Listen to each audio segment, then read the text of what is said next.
Why did she do it? Startling revelations, naked photos, and a 16th album. An hour with Judy Collins. Seems like it was just a while ago. All of my friends and I went to each other's weddings and stood by each other's sides and became brides.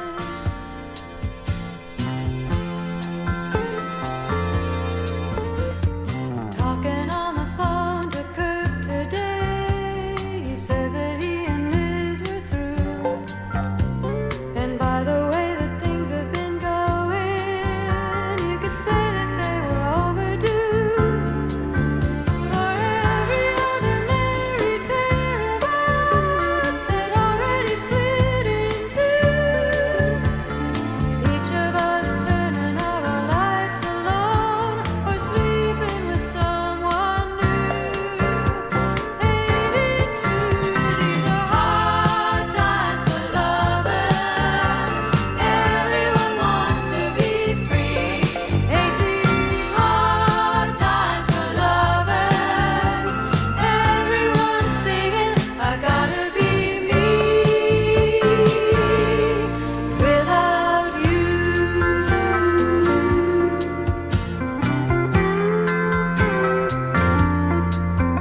Now, honey, I'm supposed to tell you I've gotta live for today.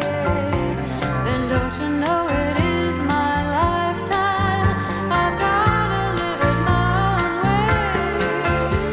That lately I can't help thinking I reap what I sow. For all of my holy freedom, what have I got to show? I don't know, these are hard times for lovers. Everyone wants to be free. Ain't these hard times for lovers? Everyone's singing, I gotta be me without you.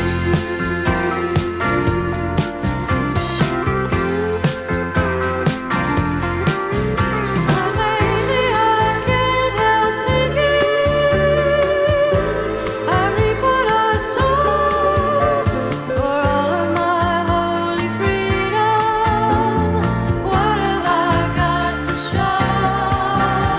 I don't know, these are hard times for lovers. Everyone wants to be free. Ain't these hard times for lovers? Everyone's singing, I gotta be me without you. Ain't these hard times for lovers? Everyone wants to be free.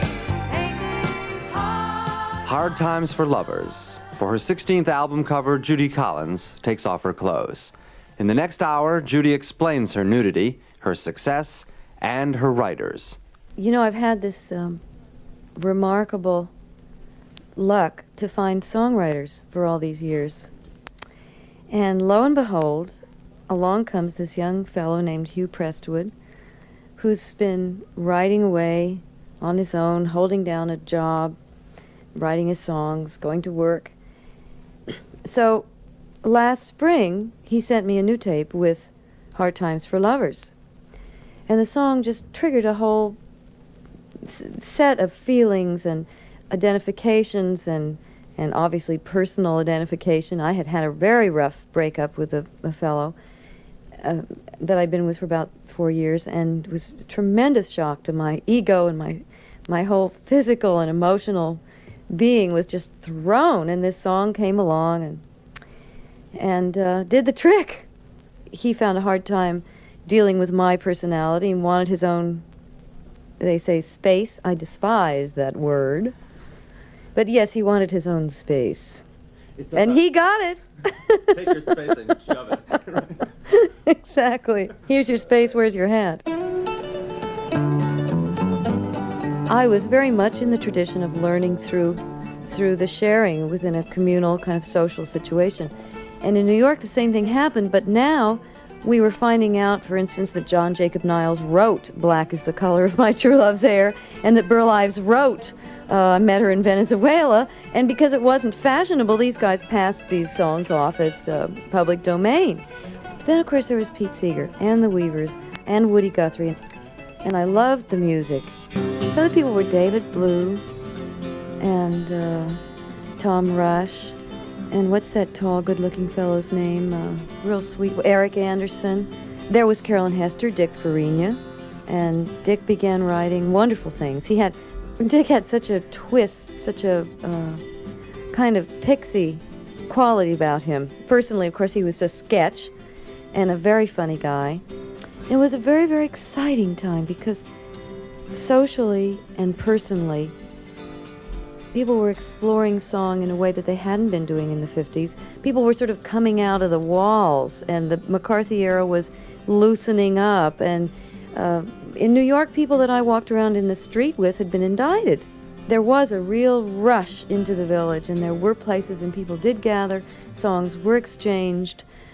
Another character from those days, well, a set of characters were the people who formed the Mamas and the Papas. John Phillips, and Mama Cass was there, and Michelle. And Peter, Paul, and Mary, that was forming. And Jim McGuinn worked on that album, too. We put Turn, Turn, Turn, and The Bells of Rimney, songs that he later came out with his group. Hey, Mr. Tambourine Man, play a song for me. I'm not sleepy and there ain't no place I'm going to. Hey, Mr. Tambourine Man, play a song for me. In the jingle jangle morning I'll come following you.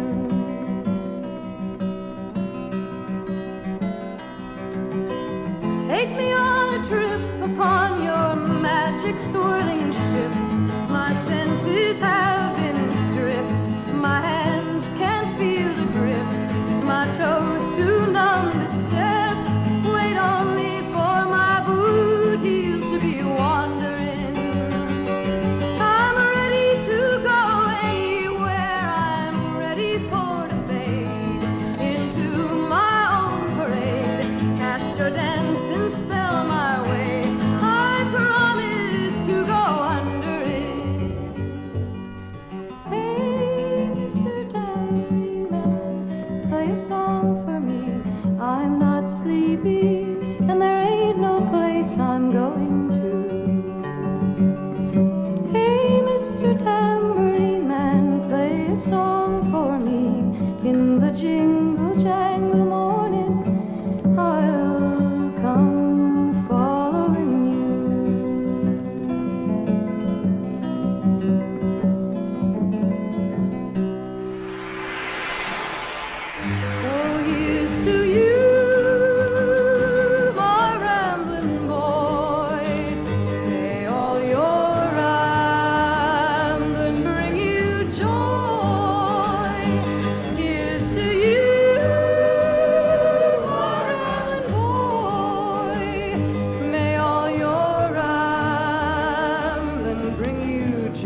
my bed, my pants so old that they shine.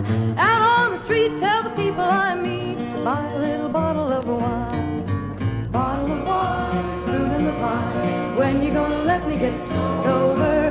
Let me alone, let me go home. Let me go back and start over. Sing it again. Bottle of wine, fruit in the vine. When you gonna let me get sober? Let me alone, let me go home. Let me go back and start over.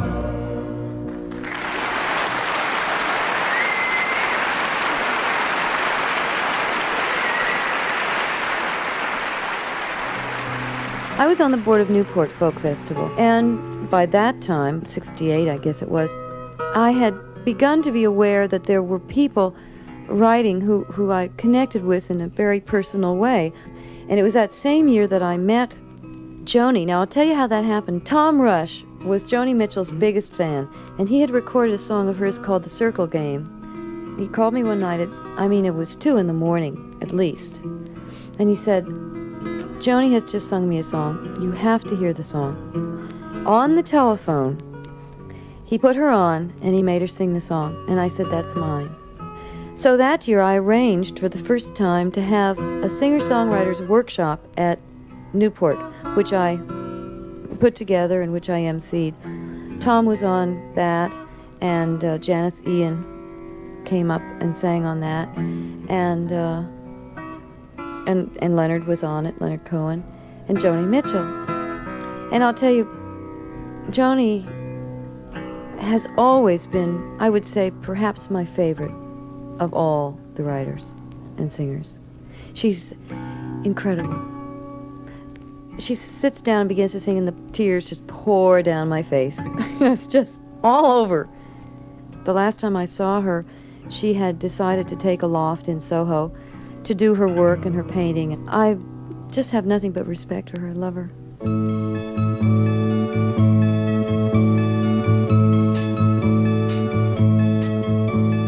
Goes and flows of angel hair and ice cream castles in the air and feathered canyons everywhere. I've looked at clouds that way, but now they only block the sun. They rain and snow on everyone. So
friend named Mary Martin, and she's from Toronto.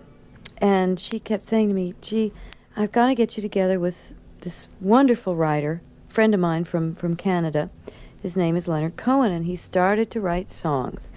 Well, Leonard came into my life. You know, it was one of those meetings that was quotes, unquotes, coincidental, and there was nothing coincidental about it, I don't think. Because it was the right time. It was while I was putting the material together for the album called because it integrates theater music, Kurt Weill, Bertolt Brecht, in a sense, au courant music with the Beatles. And in the Marat Sade music I had heard when I saw the play, and I just went wild over that song. Marat, we're poor, and I was swooning on the floor. It was another instance of my hearing the material and saying, that's for me.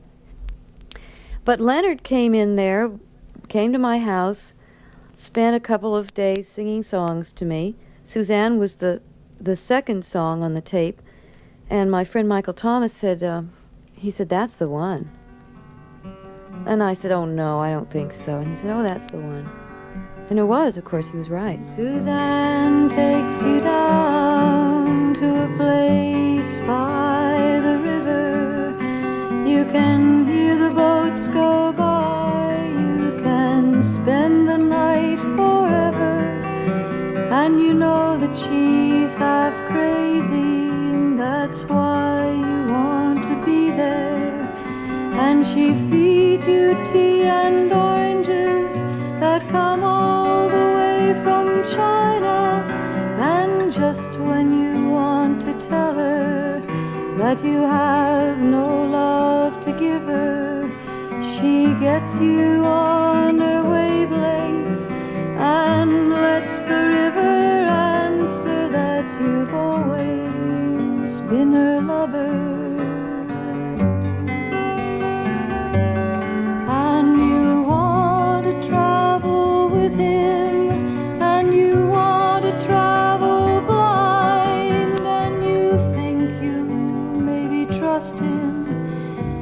For he's touched your perfect body with his mind.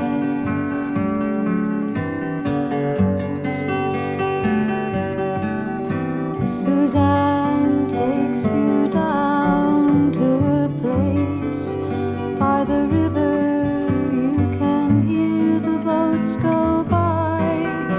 You can spend the night forever, and the sun pours down like honey on Our Lady of the Harbor, and she shows you where to look amid the garbage and the flowers. There are heroes in the seaweed, there are children in the morning. They are leaning out for love, and they will lean that way forever, while Suzanne holds the mirror. And you want to travel with her, and you want to travel blind, and you think maybe you'll trust her, for you've touched her perfect body with your mind.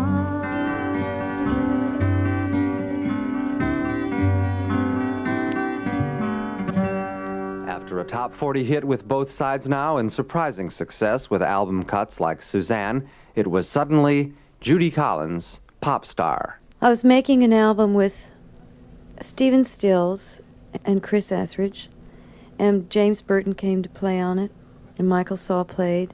That was wonderful.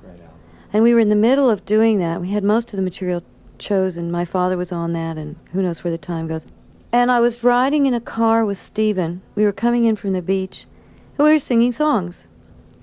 And Someday Soon had been around for, I don't know, I knew it anyway. It was sort of standard in my memory. And I said, yeah, let's do that. I very often think of that car ride when I think of that song. There's a young man that I know, his age is 21. Comes from down in southern Colorado, just out of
I spent a year together. It was a hard time for both of us. He was putting his group together. I was getting my career off the ground. I had had a lot of successes at that point. He had a tremendous number of pressures on him with his group, with getting a new record going. And we were having a very stormy love affair. And he was writing the most exquisite songs I've ever heard over this pain. And obviously he too connected them personally with that time in our lives and chose to call that collection by personalizing it with my name. Chestnut brown canary, ruby-throated sparrow, sing the song, don't be long, thrill me to the marrow.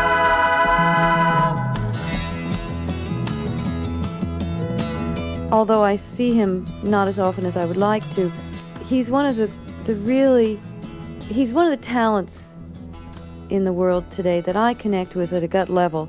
It wouldn't matter if I saw him once or twice or many times. He's quite a genius.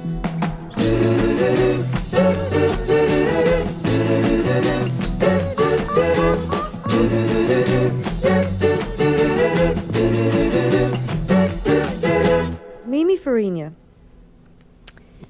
is Joan Baez's sister, and Mimi was married to Dick Farina, is his widow, as a matter of fact. And she's always been, I think,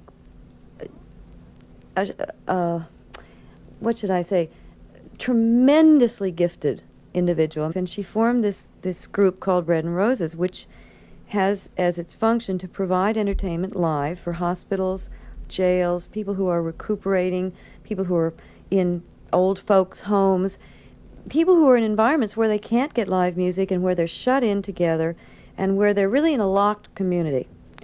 And I asked her, through Nancy, where she got the title, and she sent me the poem by James Oppenheim. And I said, my God, this is beautiful. So Nancy researched the poem and asked Mimi Farina, would she write a melody? And Mimi sat down at her, I guess it's an organ, a pump organ or something, and played the version of Bread and Roses.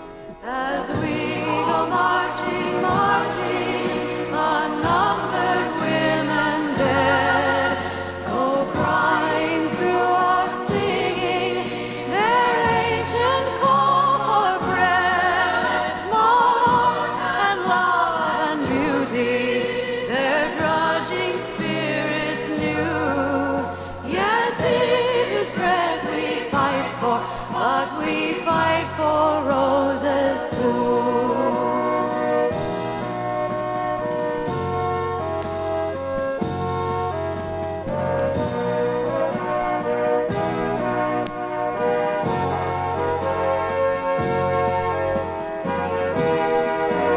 As we go marching, marching, we bring the braver days.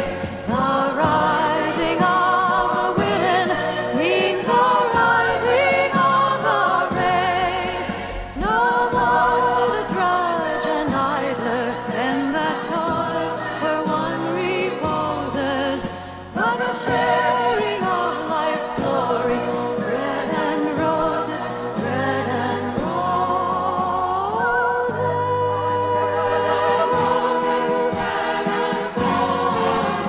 My life shall not be sweated from birth until life closes. Heart, soul, as well as body. Bread and roses, bread and roses.